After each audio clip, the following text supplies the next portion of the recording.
ગુસ્સો એ વસ્તુ એવી છે કે તમે ગુસ્સો ને 10 સેકન્ડ પૂરતો હોય, પણ એ કેવું ને ગમે એવા સારા રિલેશન હોય ને, ગમે એની હારે દોસ્તાર હારે હોય, ઘરવાળી હારે હોય, ગર્લફ્રેન્ડ હારે હોય, કે પછી ગમે ક્લાસમાં હો કે બિઝનેસ હોય કે ગમે, ગુસ્સો એ વસ્તુ જ એવી છે કે તમને બગાડવું હોય ને તો આમ ચૂટકીમાં બગડી જાય, પણ એને હારા કરવામાં છે ને ઘણા વર્ષ લાગી જાય.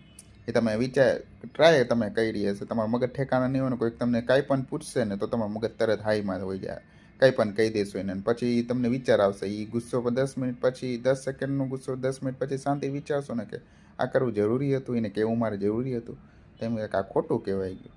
તો એ ન થાય, કેમ કે હું તો ગુસ્સો કરતો જ હોઉં છું, પણ હું હવે પહેલાં બહુ કરતો, હવે નથી કરતો એટલો. તો એના કરતાં કેવું કે તમારું મગજ ઠેકાણ ના હોય ને તો સામેવાળાને પ્રેમથી કહી દેવાય. પ્રેમથી જો કે વાત ન થાય તો શું કરે, ખાલી સામું જોઈને મૂકી દેવાય કે અત્યારે રહેવા દો. અને એ વધારે હળીહિંચા કરે તો એને પ્રેમથી કહી દેવાય કે ભાઈ હમણાં રહેવા દે, કે ચાલુ થઈશ તો પછી નહીં ઠેકાણે રહીએ હા. અને અમુક માણસો સમજી જાય કે ભાઈ ઠેકા નથી, પણ જેને માથાકૂટ કરવી જ છે, જેમ કે આપણે રસ્તામાં હોય અને એને માથાકૂટ કરવાનું બહુ ચોરું પડી હોય તો એ કરવાનું જ છે. હાથે કરીને તમને હરીહિંચા કરશે અને ત્યારે તમારાથી બોલાઈ જાય અને બોલાશે ને પછી એને મજા આવી જશે કે હાલો ભાઈ હવે આપણે મજા આવી ગઈ છે તો હવે આપણે ચાલુ કરીએ આપણું કામ. અને પછી એ દખા થાય બહુ જોરદારથી, એને એ જ જોતું હોય જે તમારે ન કરવાનું હોય ને એ જ. અને પછી ગુસ્સો આપણે ના હોય ને એ બધું કરાવે. અને એ માથાકૂટ કાંઈ હોય વાતમાં કાંઈ નહીં, અને એ માથાકૂટ એટલી લાંબી થાય ને કે તમે વિચાર્યું ના હોય. એ 10 સેકન્ડનો જે ગુસ્સો હોય ને એ પછી આખી લાઈફમાં આપણે ક્યાંથી ક્યાં લઈ જાય ને કાંઈ નક્કી ન કહેવાય. એનું ઉદાહરણ તમને આપો.